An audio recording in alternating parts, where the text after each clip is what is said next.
queridos hermanos de la Unión Hondureña. Damos comienzo al culto de adoración y lo vamos a hacer cantando el himno Sé Exaltado.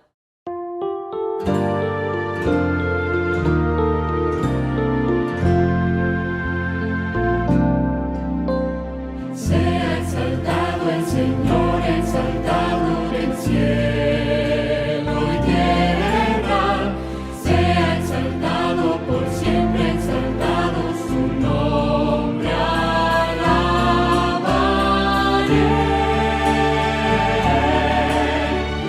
Dios sin igual, para siempre reinará. Su creación se alegra en adorarlo. Sea exaltado el Señor con mi vida también.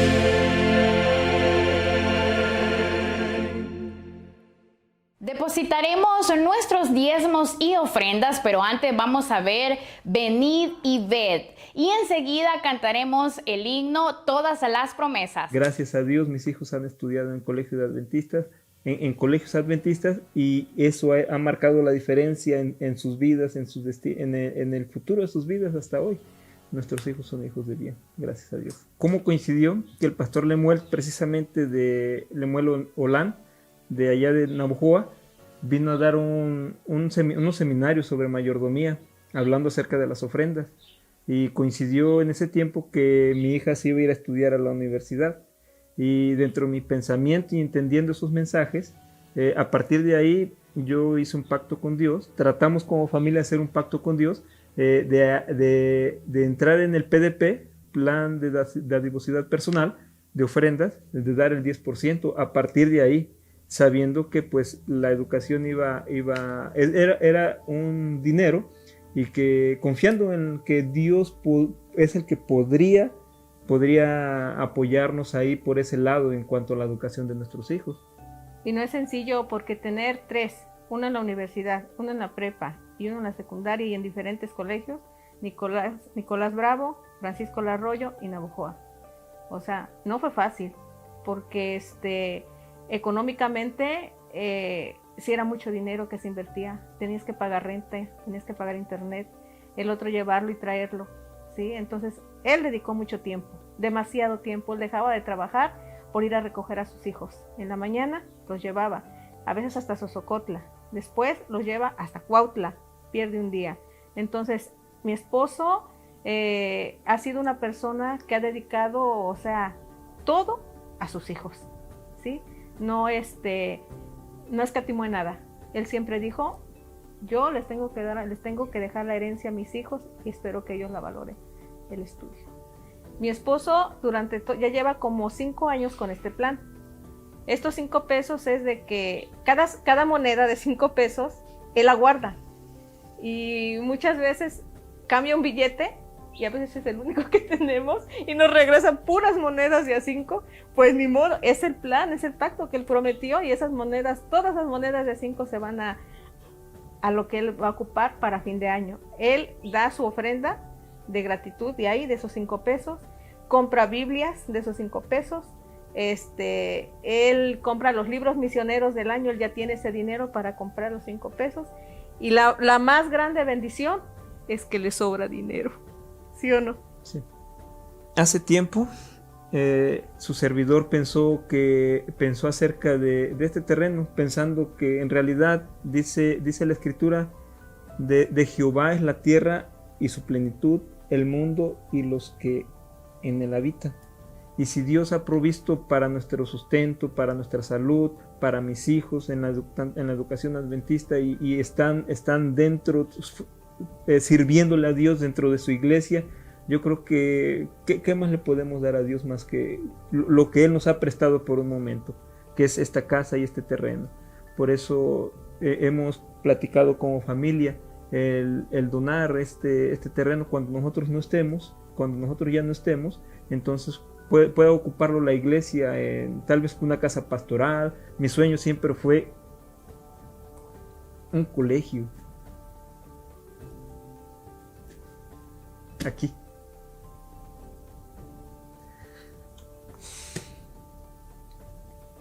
pero Él sabe en lo que lo va a ocupar. Cuando Él me platica que quiere donar aquí, me dice, ¿cómo ves? Yo hice un pacto con Dios, yo hablé con Dios y le dije que quiero darle esto a Dios por las bendiciones que nos ha dado con nuestros hijos, con nosotros, cómo nos ha protegido, nos ha cuidado. Perfecto, adelante, no hay ningún problema. El día que nos vayamos no nos vamos a llevar nada. Si Él nos ha prestado esto, es de Él y se lo damos con todo corazón. Yo creo que uno de los mejores consejos es el que al principio tomamos el pensamiento de que de Jehová es la tierra y su plenitud, el mundo y los que en él habitan. Aprendamos, yo les aconsejaría que aprendamos a depositar toda nuestra confianza en Dios. Él mismo dice en Malaquías, pruébame, probarlo. Y Dios dice la palabra de Dios que abrirá las ventanas de los cielos y derramará bendiciones hasta que sobreabunde. Y Dios no miente, Dios es veraz. Dios lo que dice, Él siempre lo va a cumplir.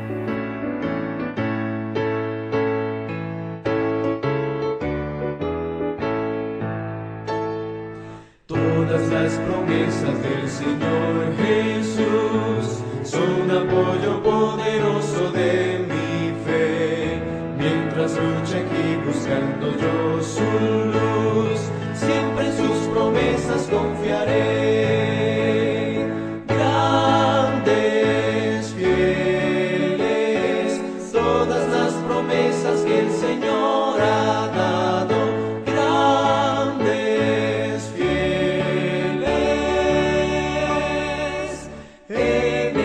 Yo por siempre confiaré. Todas sus promesas para el hombre fiel, el Señor por su palabra cumplirá. Y confiado sé que para siempre en Él, paz eterna mi alma gozará. Grandes, fieles, todas las promesas que el Señor ha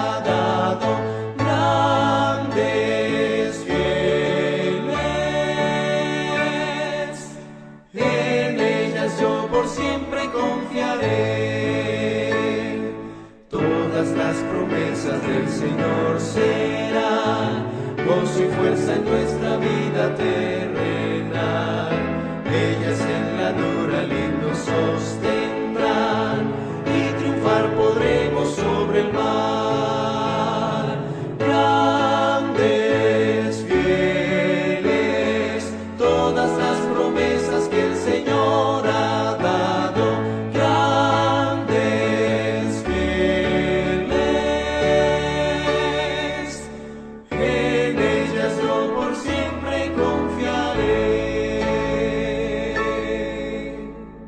Ha llegado el momento de todos los pequeñitos de nuestra iglesia. Ahora veremos la historia del rincón infantil. La casa perfecta. E hizo Noé conforme a todo lo que le mandó Jehová. Génesis 7:5. ¿Te gusta ayudar en tu casa? Hay niños que ayudan a lavar el baño, recogen la basura e incluso ordenan su habitación sin que mamá se los pida. Pero a algunos niños no les gusta ayudar y se enojan cuando mamá le pide limpiar su habitación. Hace mucho tiempo había una familia que amaba al Señor. El jefe de esta familia se llamaba Noé. Dios amaba tanto a esa familia que hizo un pedido muy especial a Noé. Construye un barco, enviaré una gran lluvia sobre la tierra. Pero ellos no conocían la lluvia porque nunca antes había llovido. En la época de Noé, la gente era muy desobediente. No querían saber nada de Dios y hacían lo que creían ser correcto. Todo lo contrario a lo que Dios había ordenado. Así que Dios dijo que destruiría la tierra con agua. Los hijos de Noé, Sem, Cam y Jafet, todos comenzaron a ayudar en la construcción de ese gran barco. La esposa de Noé ayudaba llevándoles comida y todos trabajaron juntos. Noé predicaba para que las personas se arrepintieran de sus pecados, porque vendría una fuerte lluvia que destruiría la tierra. Pero ellos eran malos y desobedientes y no aceptaron la invitación de Noé. Llegó el día en el que Noé y toda su familia entraron en ese gran barco, y con ellos entraron 7 parejas de cada especie de animal puro y un par de cada especie de animal impuro, macho y hembra. Así que Dios envió a que se cerrara la puerta del arca. Después de 7 días comenzó una gran lluvia y llovió durante 40 días y 40 noches. Dentro del arca, la familia de Noé servía ayudándose unos a otros. Prepararon comida y limpiaron lo que era necesario. Afuera había una tormenta terrible, pero ese barco era el refugio que Dios había preparado para Noé y su familia.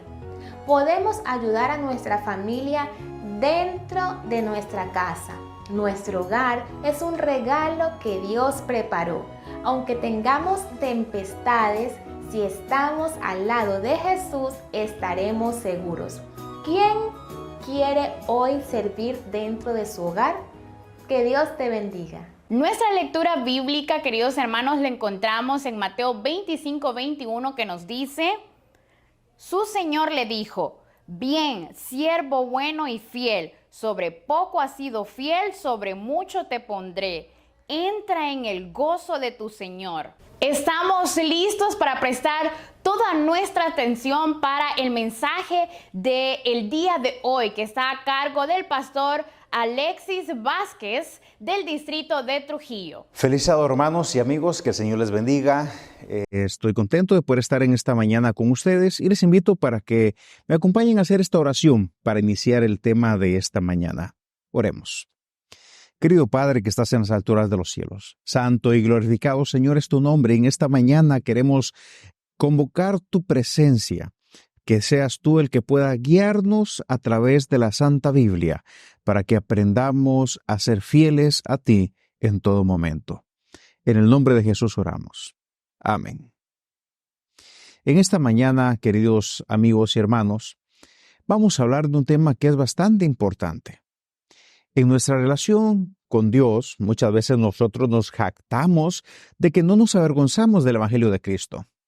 Pero tal vez ese evangelio se avergüence de nosotros por las fallas en nuestra fidelidad a los principios de Dios y su iglesia. Y esto, amigos, es algo que no podemos negar. Cuando abrimos nuestras Biblias en el libro de Génesis y vamos al capítulo 26, podemos leer en el versículo 18 el siguiente versículo. Génesis capítulo 26, versículo 18, dice el texto: volvió Isaac a abrir los pozos de agua que habían sido abiertos en los días de Abraham su padre, y que los filisteos habían cegado después de la muerte de Abraham, y los llamó por los nombres que su padre los había llamado. Partiendo de este texto podemos ver algo muy importante para nosotros en esta mañana. Y es que muchas veces nosotros es bueno que empecemos a crearnos metas, desafíos. Por lo general acostumbramos esto cuando inicia un año nuevo. Pero nunca es tarde para empezar a practicar nuevos y buenos hábitos en nuestra vida. Es bueno que cuando nosotros vemos nuestros antiguos principios bíblicos, podamos nosotros cavarlos nuevamente. Y nuevamente, ya que los tenemos abiertos, poderlos llamar por sus nombres antiguos. Y para que nosotros podamos aprender a cavar esos pozos antiguos y que podamos fortalecer nuestra relación con Dios, es importante que nosotros podamos entender 2 cosas antes de cavar estos pozos. Primero, ¿qué es fidelidad? Y el segundo aspecto que debemos de entender es cuál es la posición de la iglesia hoy en el mundo. ¿En qué fase está viviendo la iglesia? ¿Y por qué estas 2 razones? Bueno, sabemos que Dios une y Satanás separa. También sabemos que Dios desea unidad y Satanás desea división. La iglesia es el instrumento principal que Dios tiene en este mundo para unir y conseguir unidad en la familia, en los miembros, en la iglesia, en las personas y, lo más importante, unir a personas a Jesús. Satanás, a través de los años, ha intentado denigrar la imagen de la iglesia usando diferentes métodos. Por desgracia, hoy el mundo se pregunta, ¿se puede confiar en la iglesia? Esto, queridos amigos, compromete la fidelidad del miembro a la iglesia. Y en esta mañana, apreciados amigos y hermanos, quiero invitarlos para que reflexionemos sobre nuestra situación, que busquemos una reconsagración en nuestra dedicación a Dios y a su iglesia, y que podamos buscar en nuestra vida una fidelidad verdadera. Vamos a partir viendo cuál es el propósito de la iglesia en el mundo de hoy y en qué fase vive. Pero, ¿de qué fases estamos hablando? Bueno, los sociólogos suecos Ernesto Toews y Max Weber presentan con propiedad que todas las iglesias pasan por 4 fases y que la fase de una iglesia ejerce influencia y mucho en la fidelidad de sus miembros. En otras palabras, la fase de la iglesia también afecta la posición del feligrés. Y estas son 4 fases. Vamos a analizar en cuál fase se encuentra la Iglesia Adventista del Séptimo Día. La primera fase que hablan Ernesto y Max la llaman fase hombre. ¿En qué consiste esta fase? Consiste cuando un hombre de personalidad fuerte descubre verdades y cuando llega a las conclusiones, siente la necesidad y el deseo de compartirlas con otros.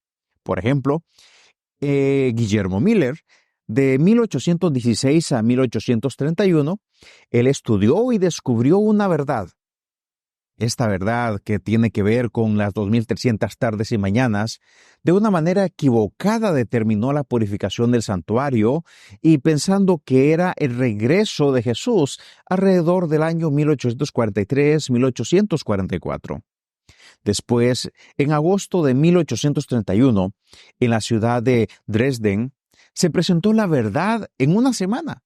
Durante todas las noches se presentó esa conclusión a la cual él había llegado después de realizar un estudio de durante más de 13 años. La segunda fase la llaman la fase movimiento. ¿Cuál es esta fase? ¿En qué consiste?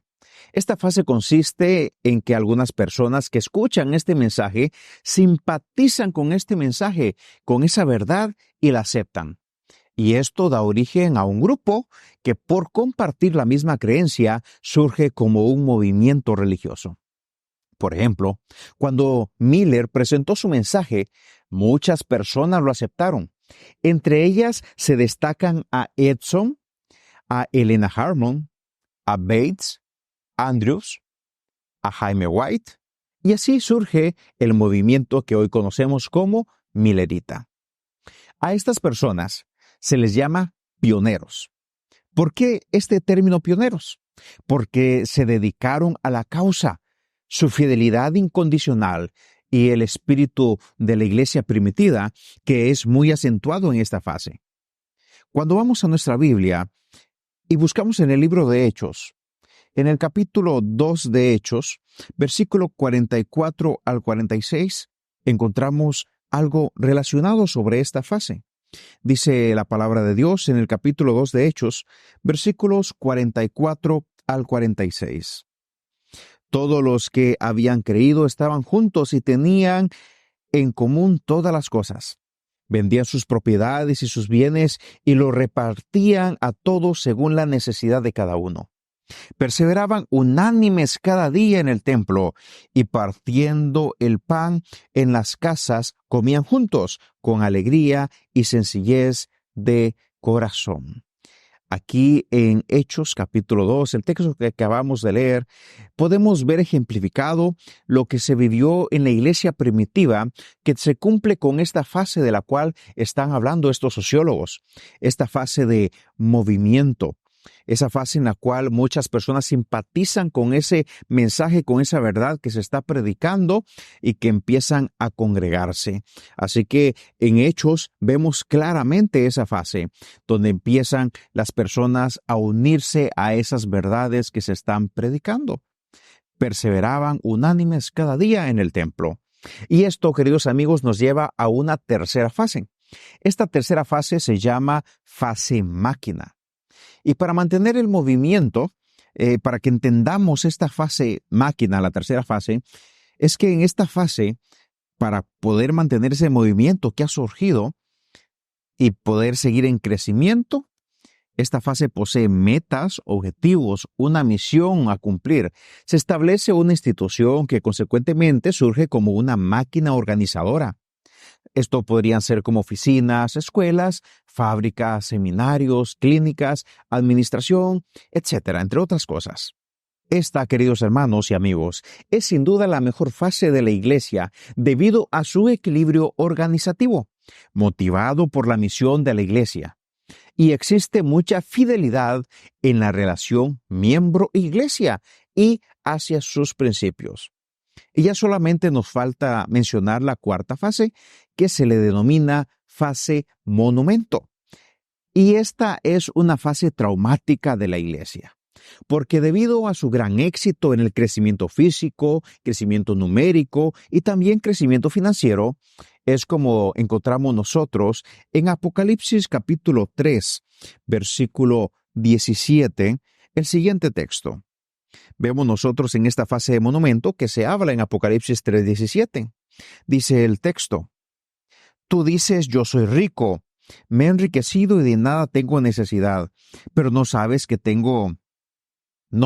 eres desventurado, miserable, pobre, ciego y estás desnudo. Surge una crisis gradualmente. Se pierde el sentido de misión en esta última fase y se pierden números. En esta fase hay síntomas específicos. Podemos determinar que una iglesia está en esta fase de monumento cuando hay cierta comodidad por parte de los miembros, ya las misiones, los proyectos, las metas, los objetivos trazados y planteados ya no motivan al miembro a seguir predicando la palabra de Dios. Otro síntoma que encontramos es la satisfacción con el presente, donde también se pierde el sentido de esta misión. Otro síntoma que encontramos en esta cuarta fase de monumento es que se pierde el interés por el evangelismo y también otro síntoma. Muchas actividades sociales se realizan sin objetivos evangelísticos. Y una característica más, otro síntoma más que podemos agregar a esta fase monumento es el apego a tradiciones y costumbres donde lamentablemente se violan los principios. La fidelidad del miembro está comprometida. Pierde el sentido de su utilidad para con la iglesia. Un sentimiento de insatisfacción invade el alma y se hace vulnerable. Veamos un ejemplo que está bien cerca de nosotros. A fin de la década de los 50, las iglesias protestantes debatieron entre sí para buscar un medio de sacar a la iglesia del letargo espiritual, porque estaban viviendo la cuarta fase en todo el pleno. El culto se hizo monótono y sin vida. Los seminarios en esta época se cerraron. Los miembros abandonaron la iglesia y los miembros que permanecieron violaron abiertamente sus principios. Y ya después de ver estas 4 fases, quiero preguntarte, ¿en qué fase se encuentra la iglesia adventista del séptimo día? Bueno, la iglesia se encuentra en la tercera fase, porque la iglesia crece, su institución avanza, muchas personas se bautizan diariamente, se establecen metas y con poder de Dios pronto se alcanzan esas metas que nos hemos propuesto.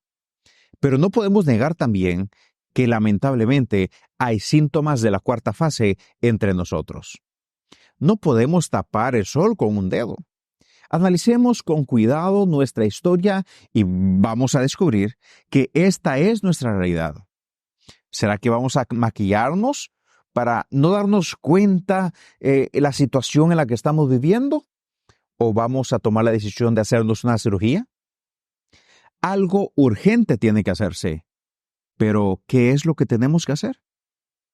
Si nuestro asunto es la fidelidad, debemos entender qué es fidelidad para saber qué tenemos que hacer. Fidelidad, según el diccionario, es puntualidad, exactitud en la ejecución de algo, lealtad, observancia de la fe. La fidelidad tiene honor. La fidelidad es íntegra.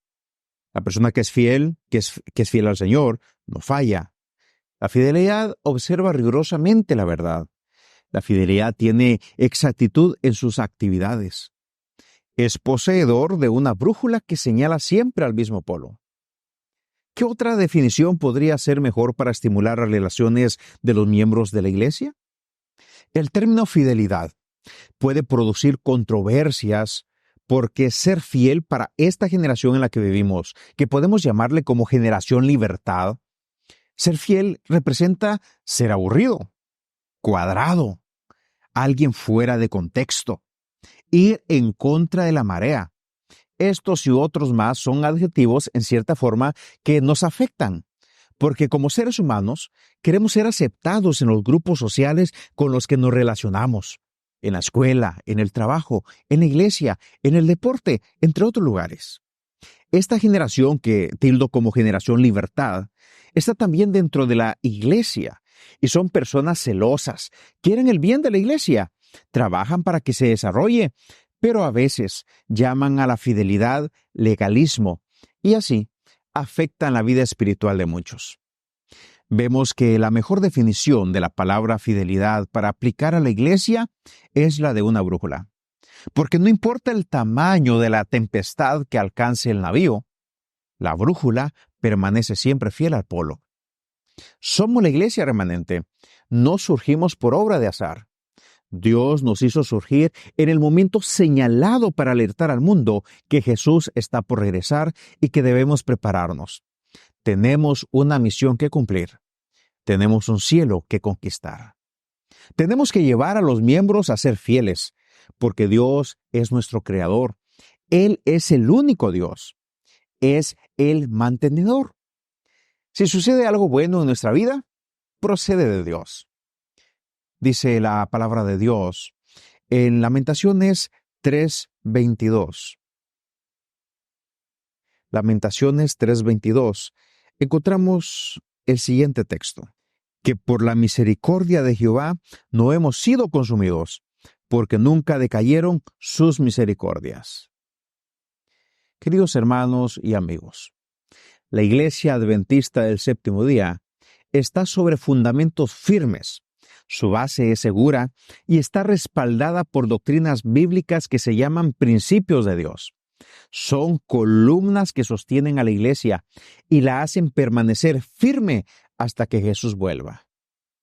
Vamos a acabar algunos principios y llamarlos por los mismos nombres antiguos. Quiero que reflexionemos y que podamos poner en práctica 3 principios de fidelidad.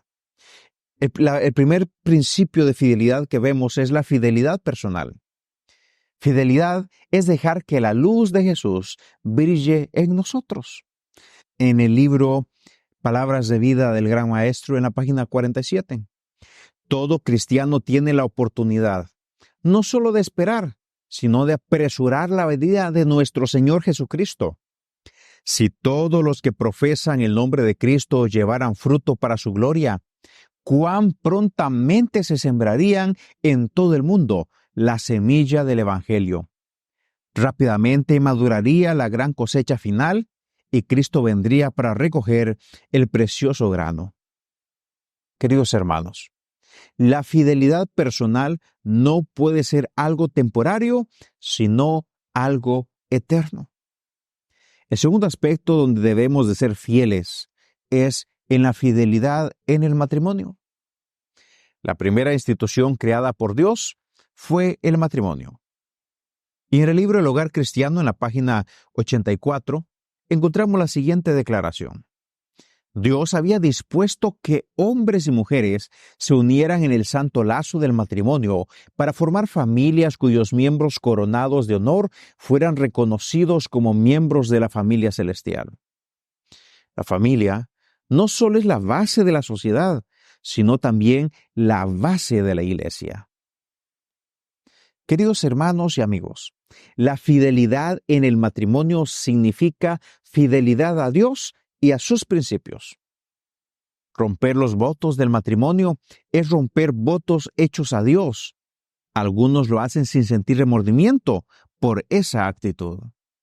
¿Cómo puede alguien ser infiel en el matrimonio? Violan las leyes del matrimonio. Y según estadísticas, el 76% de los matrimonios, él o ella ya han cometido adulterio por lo menos una vez. Tanto el marido como la mujer descuidan su rol, sus deberes, sus compromisos, sus obligaciones en el hogar. Así que, amigo, te invito para que puedas ser fiel a Dios y ser fiel también en medio del matrimonio. Y querido amigo y hermano, para concluir, quisiera que también tengas presente este último aspecto de fidelidad que hoy se ha descuidado mucho, y es la fidelidad en las finanzas.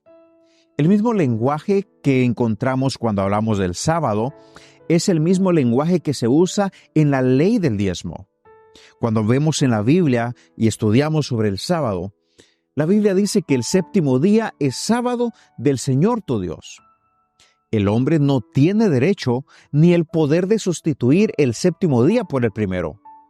Podrá pretender hacerlo, pero el fundamento de Dios es firme. Las costumbres y enseñanzas de los hombres no disminuirán los reclamos de la ley divina. Dios santificó el séptimo día y esa porción específica de tiempo fue separada por Dios mismo para que sea dedicado al culto a Dios. Y hoy continúa esa ley tan sagrada como la primera vez cuando fue santificada por nuestro Creador. Presta atención a lo que dice la siguiente cita en el libro Consejos sobre Mayordomía en la página 70. Asimismo, el diezmo de nuestras entradas es santo a Jehová. El Nuevo Testamento no promulga de nuevo la ley de diezmo, como tampoco la del sábado, porque la validez de ambas se da por establecida y su profundo significado espiritual se considera explicado. Mientras nosotros como pueblo procuramos firmemente dar a Dios el tiempo que Él se ha reservado como suyo, ¿no le daremos también esa parte de nuestros recursos que Él reclama? La falla en los diezmos y las ofrendas es una violación de los votos hechos a Dios. Queridos amigos y hermanos, hoy en día tenemos desafíos, pero no somos transformados. Estamos convencidos, pero no convertidos. Oímos, pero no practicamos. De ese modo nos engañamos a nosotros mismos. Usted, querido hermano y amigo, usted que es miembro de la Iglesia de Dios, y esta iglesia que Jesús pronto vendrá a buscar, esta iglesia es la novia que espera a su novio, que es Cristo Jesús. No se engañe más, ponga en práctica la palabra del Señor. No lea solamente la receta, sino que aliméntese del alimento sólido que es la palabra del Señor. Dios nos hace un llamado, y ese llamado nosotros lo encontramos en el libro de Josué, en el capítulo 3, versículo 5. Y dice la palabra de Dios: santificaos, porque Jehová hará mañana maravillas entre vosotros. ¿Cuántos de ustedes quieren ver las maravillas de Dios en su vida? Si en esta mañana tú quieres ver las maravillas de Dios en tu vida, te invito para que seas fiel a Dios y te santifiques. Te invito también para que escribas en los comentarios en este momento: quiero ser fiel a Dios. El Señor nos hace ese llamado especial. Será maravilloso cuando Jesús regrese y nos diga lo que encontramos en Mateo 25:21. Bien, buen siervo y fiel. Sobre poco has sido fiel, sobre mucho te pondré. ¿Quieres ser fiel a Dios? Te invito entonces a responder en los comentarios: quiero ser fiel a Dios. La promesa del Señor para nosotros es: sé fiel hasta la muerte, y yo te daré la corona de la vida. Toma la decisión hoy. No postergues más tu decisión de ser fiel a Dios. Dios quiere hacer maravillas en tu vida. Pero para poder nosotros ver esas maravillas, hoy tenemos que empezar a ser fieles a Dios. Te invito para que no desaproveches la oportunidad de ver la gloria de Dios en tu vida y que seas fiel a Él y su palabra cada día. Oremos juntos para que el Señor nos ayude a ser fiel a Él y también a su palabra. Oremos. Querido Padre que estás en los cielos, en esta mañana, Señor, hemos estudiado, aprendido sobre la fidelidad. Esa fidelidad que debe de ser como una brújula, Señor, que a pesar de las circunstancias que podamos nosotros pasar, siempre tenemos que ser fieles a ti, así como la brújula también está apuntando siempre al norte. Señor, hoy algún grupo de tus hijos ha escrito en los comentarios que quieren ser fieles a ti. Señor, ayúdalos para que ellos puedan tomar las decisiones necesarias en su vida para empezar a ser fieles a ti, a ser fieles en lo personal, a practicar la fidelidad en el matrimonio, a practicar también la fidelidad en las finanzas. Señor, queremos ver tu gloria en nuestras vidas reflejada. Por eso hoy tomamos esa decisión de ser fieles a ti en todo momento. Bendice a cada amigo, a cada amiga, a cada hermano y a cada hermana que se ha conectado, que ha escuchado tu palabra y que ha escrito en los comentarios que quieren ser fiel a ti, porque hoy han tomado esa decisión. Bendícelo, Señor, grandemente. En el nombre de Jesús oramos. Amén. Que el Señor los bendiga. Muchísimas gracias por habernos acompañado. Que el Señor pueda seguir bendiciendo su día. ¡Feliz sábado!